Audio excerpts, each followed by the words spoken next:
You step into a silent field of winter. Frost gathers on your breath, as if the world is reminding you of its indifference. There is no warmth to greet you here, no comforting hand to soften the cold. Only the vast white quiet, stretching beyond sight, waiting for you to admit something you've avoided your entire life.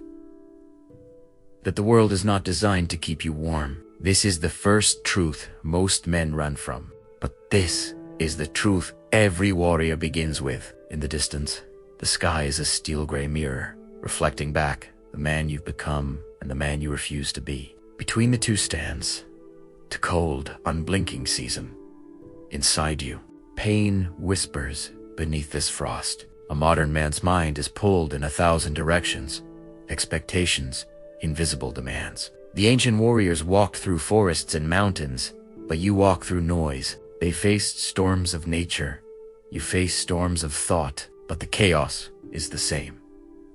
The overstimulation is the same, only now it masquerades as comfort. Quick entertainment, tiny hits of pleasure, constant digital warmth that keeps you soft, unfocused, and fragmented. And in that warm fog, you lose the shape of who you are. You lose the silence that reveals your sharpened edges. You lose the cold clarity that once belonged to men who carried steel and purpose. Musashi understood a truth most men never want to face. Comfort dulls the blade of the spirit. He shed softness the way trees shed leaves before winter. He embraced the chill deliberately, because coldness was not cruelty, it was clarity. When you remove illusions, you see the world as it is, not as you wish it were. And when you strip away comfort, you see yourself as you truly are, not as you pretend to be. Coldness becomes a furnace that burns away weakness, leaving only the core of a man's discipline. This chapter is your first breath of inner winter. You inhale a world that no longer bends for you, and in the exhale, you accept something powerful. The man who survives the winter inside himself becomes immune to the storms outside. This is where your transformation begins, in the frost, in the silence, in the chilled awakening that reminds you that a warrior is not warmed by the world. He is warmed by his own flame, steady and untouched beneath the snow. Before dawn, Musashi sat with his blade resting across his knees. The world was still dark, but he listened to it as if every distant sound carried the shape of his fate. He did not rush. He did not tremble. He did not chase the day. He allowed the day to reveal itself. This is where calm is forged in. The pause before motion, in the breath before impact, in the moment when a man stops fighting the unknown and begins listening to it. You sit beside him now, in that pre-dawn quiet. The cold air does not disturb him. The emptiness does not frighten him. He is a man who moves only after he understands why he must move. You envy that calm, but you also fear it, because calm requires stillness, and your mind has forgotten how to be still. You've been trained to react, to reach for your phone at the slightest discomfort, to scroll your way through boredom and truth. Calm is no longer a common experience, it is a rare miracle. A luxury men chase, but never catch. The modern mind is restless, buzzing like an unbalanced blade. It jumps at shadows. It seeks quick answers. It avoids the slow truths that reshape a man, and so it weakens itself, day by day, distraction by distraction. Musashi knew that calm was not a mood. It was a weapon, a blade with an even edge, perfected by pressure and patience. Calm sharpens judgment. Calm slows time. Calm reveals the intention behind every blow, yours and your enemies. But you cannot earn it by wishing. Calm is forged by facing the very discomfort you've spent years avoiding. It is born when you sit with your fears long enough that they lose their voice. It is carved into your spirit when you stop resisting the truths you don't want to acknowledge. This calm, the one Musashi carried into every duel, is not passivity. It is readiness.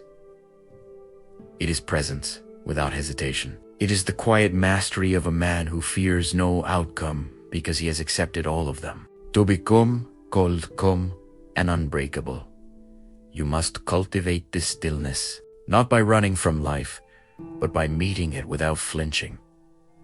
Let the noise pass through you. Let the uncertainty unfold without demanding answers.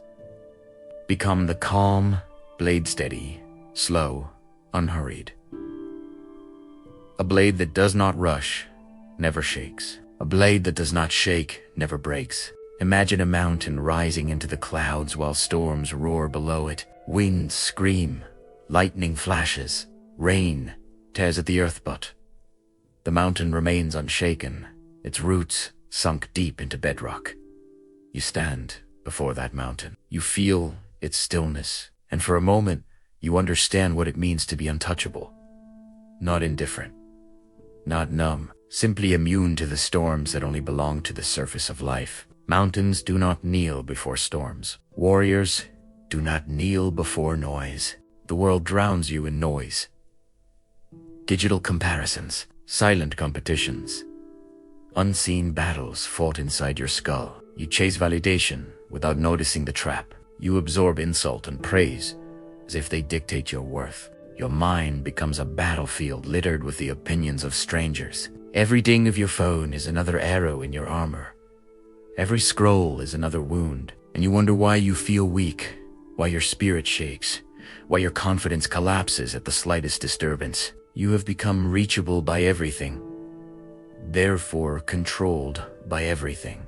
Musashi taught the art of seeing broadly, the ability to step back from the tiny disturbances that most men obsess over. He did not react to small things. He did not explain himself to people who could not understand him. He did not waste his precision on trivialities. A man who sees broadly becomes untouchable, because he recognizes the difference between what matters and what is simply noise.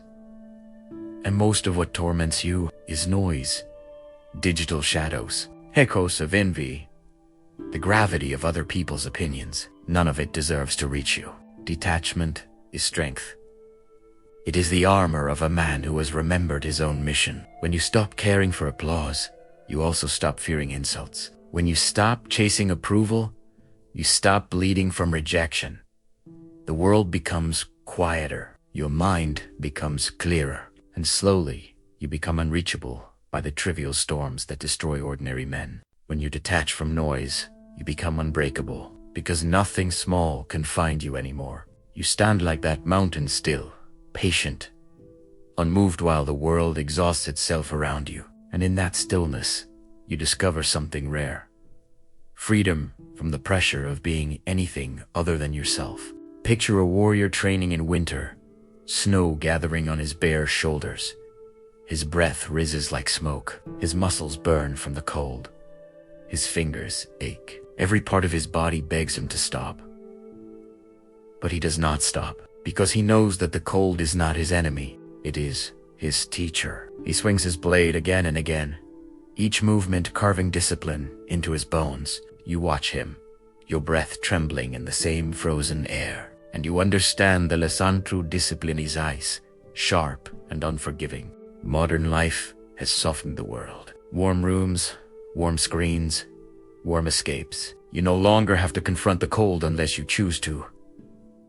And that is exactly the problem. A man without discipline melts under the slightest discomfort. He abandons his goals when they become inconvenient. He chooses what feels good over what makes him strong. He numbs himself rather than fortifies himself. But Musashi saw discipline as a freezing river, painful to enter, purifying to endure, transformative to survive. Discipline strips away illusions of ease. It forces you to meet your untrained mind head-on, with no distractions to shield you.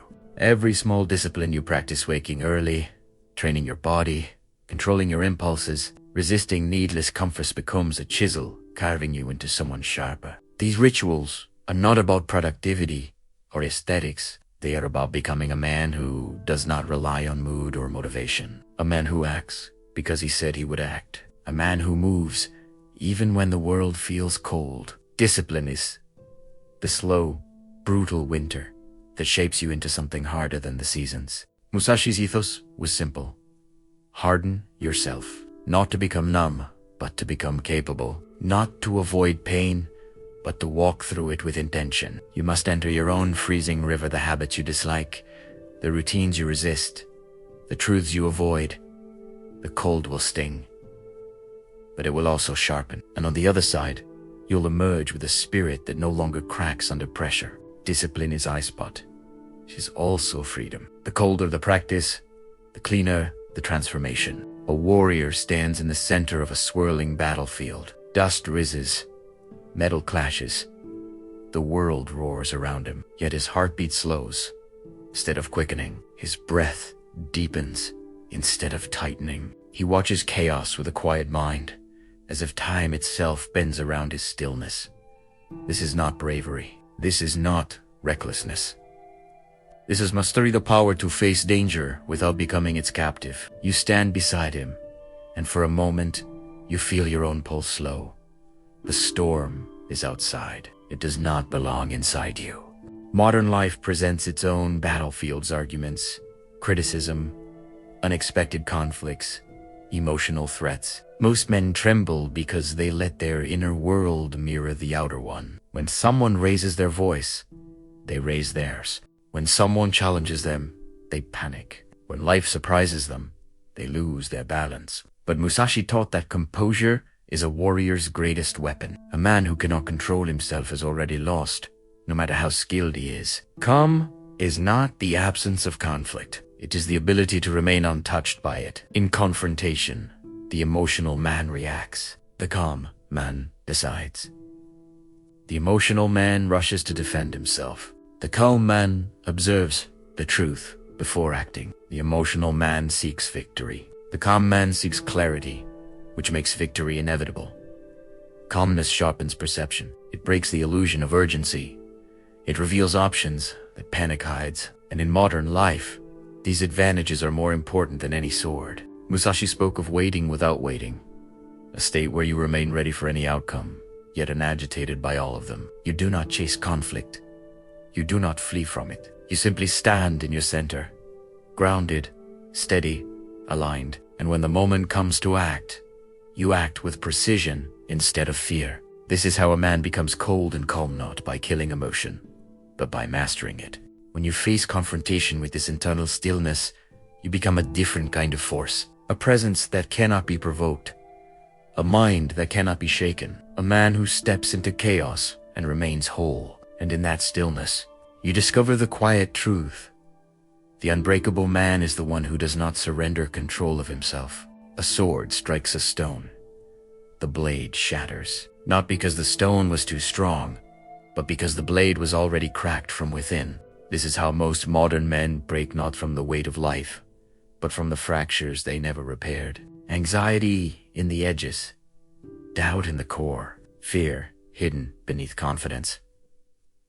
Pressure simply reveals what was already weak, and when the world hits them, they splinter. You've felt that crack before. You've heard the silent breaking inside your mind when life pressed too hard. But this chapter is where you learn to forge yourself again. The unbreakable mind is not built from pretending to be strong. It is built from understanding your weaknesses so clearly that nothing can use them against you. Musashi considered the mind his true weapon more than any blade he carried. He sought to become formless, so that no opponent could predict him, reach him, or exploit him. When you are formless, nothing can grip you. When you are adaptable, nothing can shatter you. You do not resist life, you absorb it, redirect it, shape it. Modern men often resist hardship with tight fists and tense minds. They fight reality as if denial could save them, but the unbreakable mind does not resist it. Acceptance is not surrender. Acceptance is clarity. When you stop demanding that life be easier, you free the strength that has been trapped behind your expectations. You become harder to disturb, less vulnerable to disappointment, more capable of enduring what others collapse under. Hardship becomes your blacksmith. Every challenge folds your mind into stronger layers. Every failure cools your arrogance. Every trial reheats your discipline. Slowly, you become a mind made of steel, not glass. A mind that bends under pressure, but never breaks. A mind that does not panic in darkness, but studies it. A mind that is no longer shaped by circumstances, but shapes circumstances. This is when you feel something shift. The fractures inside you begin to fuse. The doubts lose their authority. The fears lose their voice, and you realize that nothing external can break you anymore, only you can, and you won't. Winter melts, the snow recedes, the frozen ground softens, and beneath it all, a new landscape emerges, quiet, sharp, unclaimed. This is the final stage of the warrior's transformation, the moment when the cold you carried inside becomes clarity. The cold once felt like isolation. Now it feels like freedom. The calm once felt like restraint.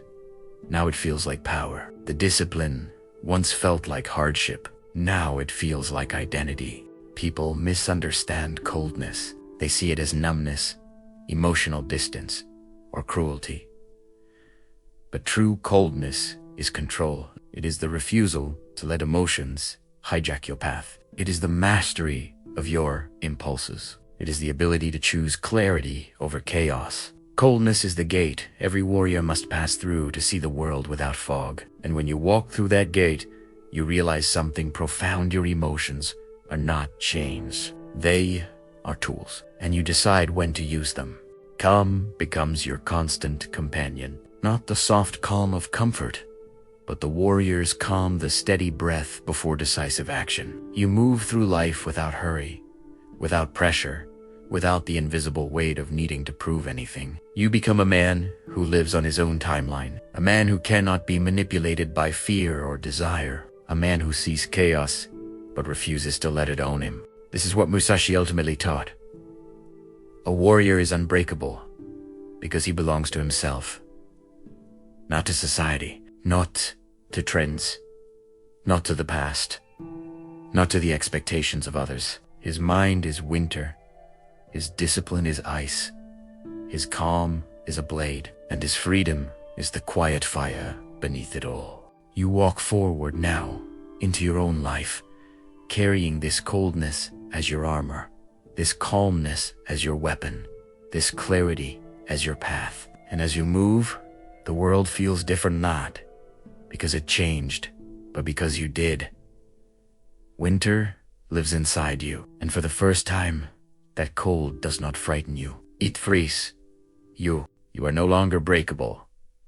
You are no longer shaken. You are no longer waiting for the world to warm you. You have become your own fire, steady, controlled, and eternal.